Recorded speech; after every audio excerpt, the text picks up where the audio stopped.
사순절이 시작되었습니다. 사순절은 전통적으로 기쁜 계절인가요? 슬픈 계절인가요? 슬픔의 계절이죠. 그리스도의 십자가를 묵상하니까요.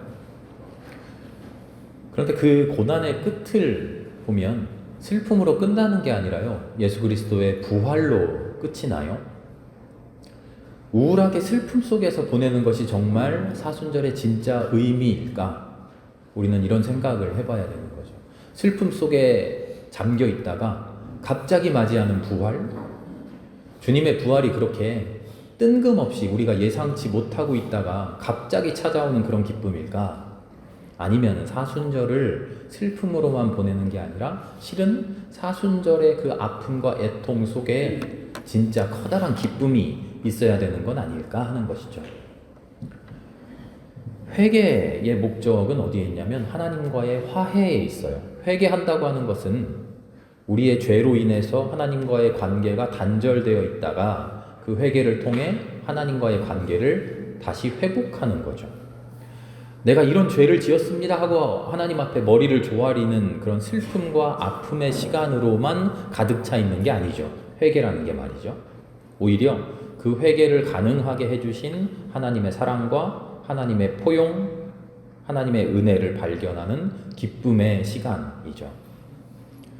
그래서 회개의 시간은 처음 회개의 기도를 드릴 때는요, 막 눈물이 나요. 슬픔으로 눈물이 나요. 그러다가 기도가 깊어지면 기뻐져요. 이런 나를 하나님이 사랑해 주셨구나 하고 슬픔으로 기도를 시작했다가 기쁨으로 기도를 마감하는 게 회개의 기도죠. 울다가 갑자기 웃게 됩니다. 설교 제목을 울다 웃는 사람 이렇게 적어놨는데요. 저 친구 목사들하고 매일 설교 준비를 하면서 혼자 설교 준비하는 거 어려우니까요. 이렇게 팀을 짜가지고 같이 나는 설교 준비 이렇게 했는데 설교문 올려놓고요. 네가 볼 때는 설교문이 좀 어떠니? 하고 설교문을 함께 나눠요. 그렇게 나누면서 제가 엊그저께 친구들 목사님들한테 이렇게 얘기했어요. 울다가 웃으면 어디에 털이 납니다. 이렇게 제목을 할까? 하다가 그건 좀 너무 심하다. 그래서 그냥 울다가 웃는 사람이 이렇게 적었어요. 회개가 신앙이 고백이 울음으로 시작했지만 울음으로 끝나버리는 게 아니라 우리의 회개는 우리의 금식은 우리의 사순절은 울음으로 시작했지만 마지막에 찬란한 기쁨으로 끝나는 그런 시간이 되어야 된다는 거죠. 성서를 살펴보니까 그렇게 울다가 웃는 사람들이 많이 나와요. 탕자 대표적인 사람이죠. 물론 성경에는 울었다 웃었다 이런 이야기는 없습니다만 아버지를 떠나서 그런 힘든 세상을 살 때 얼마나 울었을까요? 아버지 품에 마침내 안겼을 때 얼마나 더 구슬프게 울었을까요? 힘든 세월을 지낼 때보다 더 울었겠지요. 그렇게 목 놓아 울다가 눈물을 훔치고는 안아주시는 아버지를 바라보고 눈을 맞추며 활짝 웃었을 것 같습니다. 울다가 웃는 그런 사람이죠. 참된 회개는 바로 이런 장면이에요. 하나님 앞에 엎드려져서 눈물을 흘리는 그 장면이 회개가 아니라 그렇게 눈물을 흘리는 우리를 일으켜 세우시고 끌어안아 주셔서 펑펑 울던 내 눈에 눈물을 훔치고서 아버지를 바라보며 씩 웃게 되는 그 아버지가 농담 한마디 하시겠죠? 너 울다가 웃으면 어디 털 난다더라? 그럼 괜히 피식피식 웃으면서 아버지하고 끌어안아 있는 그 장면, 바로 그 장면이 회개의 핵심입니다. 우리 사순절의 핵심이 바로 거기에 있어야 할 것 같습니다. 오늘 사순절 첫째 주일을 맞아서 읽은 말씀 속에 양과 목자 이야기가 공히 나옵니다. 예레미야는 이렇게 말해요. 하나님께서 이스라엘을 흩으셨지만 잃은 양을 다시 찾으시는 것처럼 하나님께서 다시 모으시고 다시 지켜주실 것이다. 이스라엘이 하나님을 거역했어요. 하나님의 말씀대로 살지 않았어요. 그래서 심판당했죠. 그런데 그 심판당하고 에이 너희들 다 쓸모없어 하고 멸망시켜 버리고 끝이 아니라 하나님께서 그들을 다 모아주셨다는 거예요. 그래서 다시 모인 그들이 하나님의 품 안에서 시온산에서 노래를 부르며 잔치를 열게 된다. 하나님께 거역하고 하나님의 말씀대로 살지 않아서 우리의 삶에 슬픔이 차올랐는데 마침내는 하나님의 은혜로 잔치를 벌이며 기쁘게 살게 된다. 이게 예레미야가 말씀해 주시는 하나님의 구원의 현실이죠. 이 말씀의 핵심은 단순합니다. 하나님이 누구냐? 하나님 좋으신 하나님이라는 거예요. 하나님 좋으신 분이라는 거예요. 하나님의 은혜 때문에 우리가 춤출 수 있다. 하나님의 은혜 때문에 우리가 기뻐할 수 있다. 우리가 기뻐할 수 있는 것은 전적으로 하나님의 은혜 때문이다. 양들은 자기 자신의 잘못으로 인해서 자기 자신의 잘못과 자기 자신의 욕심과 자기 자신의 그릇된 판단으로 인해서 스스로 구렁텅이에 빠졌지만 그런 양들 앞에서 그 구렁텅이 앞에서 너 뭐 잘못했냐 그것 따지고 계신 게 아니라 그것은 뒷전이고 양들을 얼른 일으켜서 품에 안아주시는 하나님, 그런 하나님이다. 그래서 기뻐하고 즐거워하고 잔치를 벌인다. 그러다 보니 어느새 왜 구렁텅이에 빠졌는지 무슨 잘못을 했는지 하나님 까맣게 잊으시고 다 기억하지 않으신다. 없는 것 쳐주신다. 바로 이런 예레미야의 선포를 잘 알고 계신 예수님께서 오늘 그 선포를 비유의 이야기로 바꾸어서 이야기해 주십니다. 예수님께서 세리들 죄인들과 함께 말씀을 나누고 계셔요. 그랬더니 바리새인들 율법학자들이 투덜거리면서 이야기하죠. 야, 저 사람은 선지자라더니 죄인들하고 함께 밥을 먹네. 그들과 함께 음식을 먹네. 성경이니까 점잖게 쓰여 있지만요. 아마 손가락질 해대면서 쌍소리를 했겠죠. 성경에 차마 쓸 수 없는 수많은 이야기들을 했을 겁니다. 예수란 작자 어쩌고 저쩌고 했겠죠. 많이 순화되어 있는데 성경에 그런 욕이 하나 들어와 있어요. 예수는 먹보이며 음식을 탐하는 자다. 술을 마시며. 그런 이야기가 한 구절 있죠. 많이 순화되어 있지만 그러지 않았겠어요? 저 술꾼, 에이 더러워. 어떻게 저런 놈들이랑 말을 섞어? 어떻게 저런 놈들이랑 밥을 먹어? 에이 더러워. 재수 없어. 수많은 이야기를 했을 겁니다. 바로 이런 상황에서 하신 말씀이 오늘 잃은 양의 비유, 잃은 동전의 비유입니다. 이 뜻은 누가 들어도 분명해요. 잃은 양, 잃은 동전은 누굽니까? 세리나 죄인 같은 사람이죠. 손가락질 당하는 사람들이에요. 배제된 사람들, 밀려난 사람들, 밀려나진 않았더라도 감히 사람들 앞에서 얼굴 들지 못하는 사람들, 나는 잘나지 못했어 하고 스스로 떳떳하지 못한 사람들, 그런 사람들이에요. 그런데 잃어버렸으니까 끝이다? 더 이상 필요 없다? 니들이 잘못했으니까 스스로 못나서 잘한 것 없어서 돌아올 생각은 꿈도 꾸지 마라? 그렇지 않다는 거예요. 오히려 소중한 사람이고 반드시 찾아야만 하는 사람이고 하나님의 기쁨은 어디에 있냐? 그들을 찾을 때 하나님 기뻐하신다 라고 예수님 말씀하셔요. 이 비유를 흔히 잃은 양의 비유라고 이야기를 해요. 잃은 동전의 비유. 초점이 어디에 맞춰 있냐면요, 양에게 맞춰져 있고 초점이 항상 동전에 맞춰져 있어요. 잃은 양, 잃은 탕자, 잃은 아들. 그렇게 제목을 붙이면 우리가 누구를 바라보냐면요, 양을 바라봐요. 그리고 탕자를 바라봐요. 그러면서 나의 삶에, 나의 신앙에 적용할 때 어떻게 적용하냐면, 내가 하나님께로 돌아가야지. 내가 잘못해서 방황하고 있었구나. 내가 길을 잃고 있었구나. 어서 하나님께로 회개하고 돌아가야지. 그러면 반겨주시지. 맞죠? 훌륭한 신앙이에요. 그런데요, 성경을 자세히 보면 오늘 이야기에 어디에도 양이 스스로 예수님 그런 말씀 하신 적 없어요. 양이 길을 잃었는데 이 길 잃은 양이 잘못했으니 빨리 길을 찾아서 목자에게로 돌아가라. 그렇게 돌아가면 목자가 기뻐하신다. 그런 얘기가 아니에요. 동전이 잃어버렸는데 주인을 떠나서 저기로 떼굴떼굴 굴러갔는데 동전이 빨리 회개하고 자기 길을 찾아서 주인의 지갑 속으로 들어가라. 그렇게 들어가면 주인이 기뻐한다. 그런 이야기가 아니에요. 오늘 이야기 초점이 어디에 있냐면 양을 잃어버린 목자가 양을 열심히 찾아다닌다는 이야기예요. 동전을 잃어버린 주인이 동전을 찾아서 온 집안을 샅샅이 훑어 찾는다는 이야기예요. 예수님의 이 이야기의 초점이 어디 있냐면요, 양에게 있지 않아요. 탕자에게 있지 않아요. 너희들 잘못한 사람들, 타락한 사람들 빨리 회개하고 탕자처럼 돌아와라. 그런 이야기가 아니라는 거예요. 잘 읽어보면 예수님의 초점은 하나님에게로 향하고 있어요.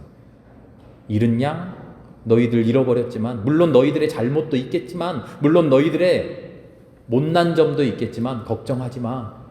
목자 되신 하나님이 열심히 찾고 계셔. 그리고 마침내 찾아낼 거야. 예수님의 초점은 거기에 있어요.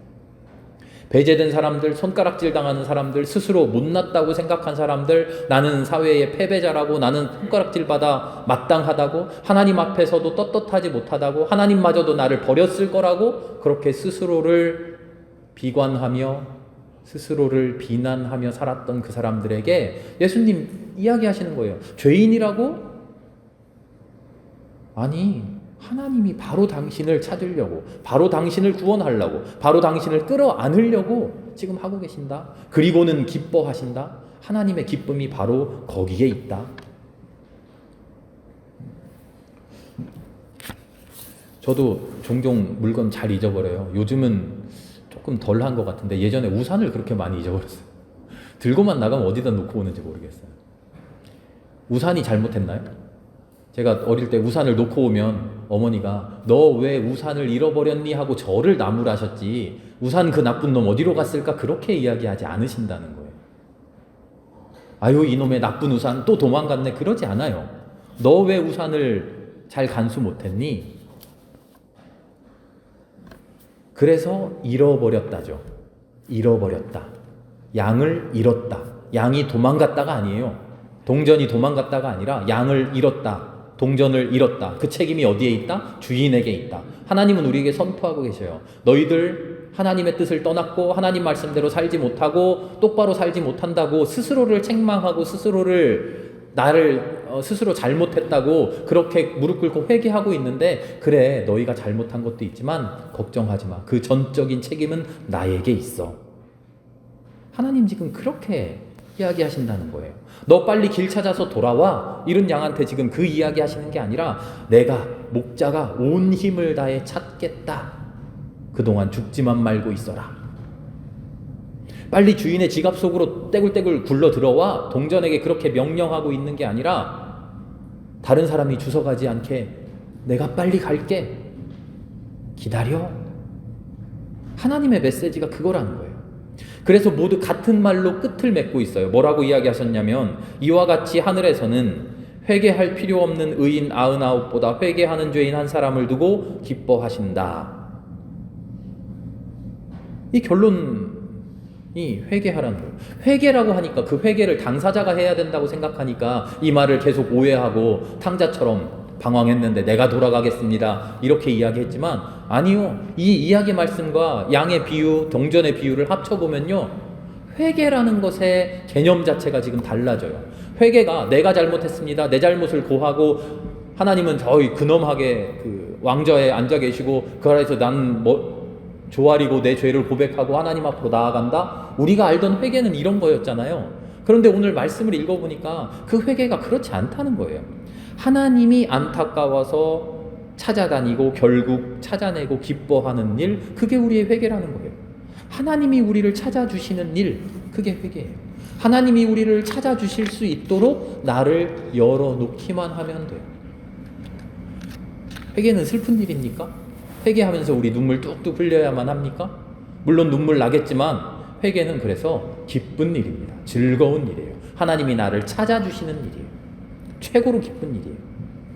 이 이야기를 듣고 있는 사람들 두 부류의 사람들이에요. 한편에는 나는 의롭다, 나만큼 하나님 잘 믿는 사람 어디 있어? 라고 스스로 떳떳해하는 사람들이 한편에 있고, 다른 한편에는 세리 장녀들 같이 나 같은 사람은 회개해봐야, 나 같은 사람은 착실히 앞으로 살아봐야 구원받을 길 없어 라고 이미 절망하는 사람들, 한편에는 그런 사람들이 있어요. 이 두 사람들에게 지금 오늘 이야기를 해주신다는 거죠. 바리새인들, 율법학자들, 스스로 지도자라고 생각하고 스스로 목자라고 생각합니다. 양들을 인도한다고 자처합니다. 그런 그들에게 주님이 묻고 계신 겁니다. 너희들은 목자라면서 왜 양들을 자꾸 잃어버리느냐? 왜 죄인들이 많아지느냐? 죄인들이 왜 생겨나느냐? 그 죄인들에게 왜 너희들은 회개하라고 그 죄의 책임을 죄인들에게만 묻고 있느냐? 너희들 잘못 살았으니까 하나님의 은혜 받을 수 없어? 너 죄인이니까 지탄받아야 돼? 왜 그러고만 있느냐? 보아라, 하나님은 그렇지 않으신다. 하나님은 죄인에게 죄를 물으시는 게 아니라 하나님은 손수 그 죄인을 찾아서 들쳐 업고 의의 자리로 인도하신다. 너희들은 뭐하고 있니? 다른 한편으로 나는 죄인입니다 엎드려 있는 사람들에게 걱정하지 마. 일어나. 하나님이 너희를 구원하고 계셔. 창녀가 되는 건 어떻습니까? 본래부터 음란하고 부도덕한 사람들? 물론 그런 사람도 개 중에는 있겠지요. 하지만 아버지도 잃고 남편도 아들도 없는 그런 사람, 사회 구조적으로 살아갈 길이 없는 사람, 그런 여인이 마지막으로 어쩔 수 없이 선택하는 삶의 방편 아니었을까요? 그런 여인을 놓고 정죄해도 될까? 온 사회에게 이야기하는 겁니다. 태어나면서부터 장애를 가진 사람, 이 사람은 어떻게 살아갑니까? 성경에 그런 사람들 많이 나오죠. 성전 문 앞에서 구걸도 하고요. 이 사람은 율법에 따르면 부정한 사람이에요. 몸에 장애가 있는 사람은 부정한 사람이에요. 부정한 사람은 어떻게 됩니까? 성전에 들어갈 수 없어요. 어떻게 해야 성전에 들어가죠? 그 부정함을 씻어야 돼요. 부정함을 어떻게 씻나요? 성전에 가서 제사를 드려야 돼요. 성전에 들어갈 수 없다니까요? 그럼 이 사람은 어떻게 해요? 부정함을 씻을 길이 없어요. 너는 부정하니까 성전에 들어올 수 없어? 그러면 어떻게 해야 정해집니까? 어떻게 해야 깨끗해집니까? 성전에 와서 제사를 드려야지. 알겠습니다. 성전에서 제사 드리겠습니다. 아니, 들어올 수 없다니까? 이 끝없는 반복이에요. 그냥 부정하게 살으라는 거예요. 그런 사회를 향해서 지금 이야기하는 거예요. 이 사람들 왜 부정하다고 밀쳐놓고 깨끗해질 수 없는, 받아들여줄 수 있는 그 방편을, 그 길을 열어주지 않고 왜 손가락질만 하고 있니? 하나님은 그런 분 아니다. 하나님은 그를 찾아내서 억지로 끌고 오시는 분이다. 안식일에 일하면 안 된다라고 말하면서 안식일에 일하는 사람을 죄인으로 정죄하죠. 그러나 하루라도 이삭을 줍지 않으면 오늘 하루 굶어야 되는 사람, 그 사람 어떻게 해야 됩니까? 안식일에 이삭 주어야죠. 도대체가 당신들이 죄인이라고 손가락질하는 사람들, 정죄하는 사람들, 사회에서 소외시킨 사람들, 온갖 부정적인 것을 다 덮어 씌워서 고통의 구렁텅이에 빠뜨려버린 그 사람들이 무슨 죄가 있느냐? 찾다 보면 죄가 있겠지만 양들을 제대로 돌보지 못한 목자가, 그들을 품어 안지 못한 사회가, 그들과 함께 사랑 나누지 못한 너희들이 다 죄인 아니냐? 하나님 하시는 일을 보아라. 99마리 양 버려두고 그 한 마리 찾기 위해서 온 산을 헤매지 않느냐? 너희들은 99마리끼리서 우리끼리는 길을 잃지 않았어, 우리는 잘 있어 하고 너희들끼리 즐거워하고 있잖아. 그건 하나님이 기뻐하는 일이 아니야. 거꾸로 지금 죄인이라고 손가락질 당하는 사람들에게 한없이 다정하고 따스한 위로의 말씀을 보냅니다. 너희 탓이 아니다. 너희 잘못이 아니다. 자책하지 말아라. 슬퍼하지 말아라. 죄도 없으면서 억지로 눈물 흘리며 회개하지 말아라. 다만 하나님의 자비로우심을 바라고 그 은혜 앞에 엎드려라. 하나님이 다가오실 것이다. 어떻게 해요? 내가 잘못했다. 내가 미안하다. 내가 너를 더 일찍 찾았어야 되는데 내가 미안하다 하고 하나님이 너에게 다가오실 것이다. 그렇게 너희를 찾아 어깨에 떠매고 잔치자리로 돌아오실 것이다. 물론 우리의 삶을 돌아보면 개개인의 잘못 분명히 있죠. 우리가 잘못하고 하나님을 떠나고, 우리가 잘못하고 욕심대로 살고, 우리가 잘못하여 방탕하게 살아가는 그 세월들이 분명히 있죠. 티끌만한 잘못 하나도 없이 억울하기만 한 그런 사람 어디 있나요? 없습니다. 예레미야 선지자가 말하듯이 이스라엘은 스스로 범죄했습니다. 그러나 그 모든 것에 불구하고 회개의 핵심은, 구원의 핵심은 하나님께 있다는 거죠. 하나님이 불러주셨다는 겁니다. 어떤 경우든 양을 잃은 책임은 목자에게 있다. 그러니 내가 너희를 찾겠다. 이게 성서의 위대한 점이죠. 모세의 율법의 신앙에서 이제 예수의 복음의 신앙으로 확 바뀌는 위대한 전환점입니다. 이스라엘을 책망하고 이스라엘을 심판하시던 하나님이, 그래서 그런 하나님 앞에서 우리의 죄를 끝없이 고백해야만 되고, 나는 잘못했습니다, 나를 살려주세요 라고 눈물만 흘려야 했던 우리가 예수님의 하나님 앞에 와서는 그런 눈물이 아니라 너 잘못한 것 알아. 그러나 걱정하지 마. 그 모든 잘못에도 불구하고 내가 너를 구해줄게. 내가 너를 살려줄게 하시는 그 하나님의 은혜 앞에 웃게 되는 그런 신앙이 새로 열린다는 거죠. 오늘 이야기는 우리가 회개하고 끝내 돌아가야 할 하나님, 끝내 만나야 될 하나님이 누구냐 하는 이야기입니다. 우리 하나님은 이 땅의 목자들과 전혀 다릅니다. 이 땅의 심판관들과 전혀 다릅니다. 이 길을 잃어도 그 이유를 묻지 않습니다. 너 왜 길을 잃었어? 왜 나를 제대로 따라오지 못했어? 왜 내 맘대로 방탕한 길로 갔어? 그러지 않으셔요. 오히려 우리가 길을 잃었다는 사실로 스스로 슬퍼하시고 스스로 아파하십니다. 내가 잘못했구나. 너를 잃었구나. 너를 찾기 위해 내가 내 온몸을 던진다. 죄인에게, 실수한 이에게 묻지도 않고 따지지도 않고 합당한 벌칙을 내리는 것이 우리는 정의라고 생각합니다. 그러나 하나님의 정의는 전혀 다릅니다. 그런 정의를 초월한 차원에 있는 사랑의 정의죠.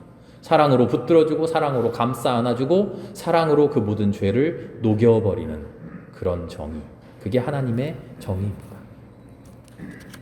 바로 이런 하나님을 알라는 거죠. 이런 하나님을 배우라는 겁니다. 이런 하나님의 삶을 살아가라는 겁니다. 함께 읽은 베드로서의 말씀이 그런 그리스도의 삶을 증언하고 있어요. 그리스도는 고난을 통해서 사랑하는 잃은 양들을 다 품어 안으셨어요. 하나님의 크고 뜨거운 사랑을 보여주셨어요. 질병이었든 탐욕이었든 가난이든 마음의 병이든 거친 인간성이든 범죄함이든 모든 길을 잃은 우리에게 하나님은 묻지 않으시고 품어 안아주신다는 거죠. 사랑해 주신다는 거죠. 구원해 주신다는 거죠. 그게 그리스도의 십자가죠. 그리스도의 십자가를 통한 구원은 너는 착하게 살았느냐? 그래, 오케이, 구원이다. 너는 살인죄를 저질렀느냐? 탈락. 그런 이야기가 어디 있나요? 예수님 그런 구별하시면서 구원하셨나요? 예수님 십자가의 구원이 그런 조건들이 있나요? 아니죠. 이것이 십자가입니다. 사랑과 자비로 충만하신 하나님, 그 하나님이 우리 하나님입니다. 이번 사순절에는 우리 함께 탄속음식 하는 것도 있습니다만 슬픔 속에서, 아픔 속에서 예수의 십자가를 그저 슬퍼하고 아파하는 시간으로만 보내지 말고요.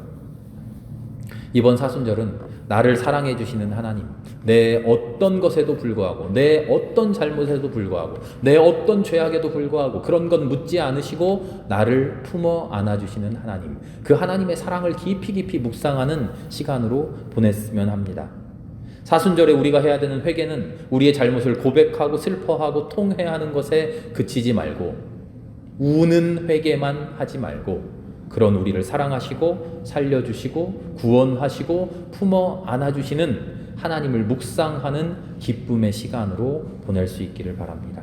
하나님 감사합니다 하고 가슴 깊이 기도할 수 있는 그런 사순절을 함께 보낼 수 있기를 바랍니다. 울음으로 시작하지만 눈물로써 끝나지 않고 기쁨으로, 웃음으로 마치는 그런 사순절 함께 보낼 수 있기를 바랍니다. 함께 기도합니다. 하나님 감사합니다. 슬픔으로, 눈물로써 그렇게 보냈던 사순절을 또다시 맞이합니다. 그러나 하나님, 이번 사순절은 눈물로만 점철된 그런 사순절이 아니라 그 눈물 뒤에 마침내 우리를 품어 안아주시는 하나님을 발견하고 하나님 앞에서 기뻐 웃을 수 있는 그런 사순절로 보내게 하여 주시옵소서. 그 눈물을 다 닦아주시고 웃게 하시는 하나님, 그 하나님의 얼굴을 바라보는 사순절 되게 하여 주시옵소서. 그래서 이 사순절을 온전히 마치고 부활의 아침 맞이할 때에 주님 주신 그 기쁨으로 충만케 하여 주시옵소서. 모든 말씀 예수님의 이름으로 감사하며 기도드립니다. 아멘.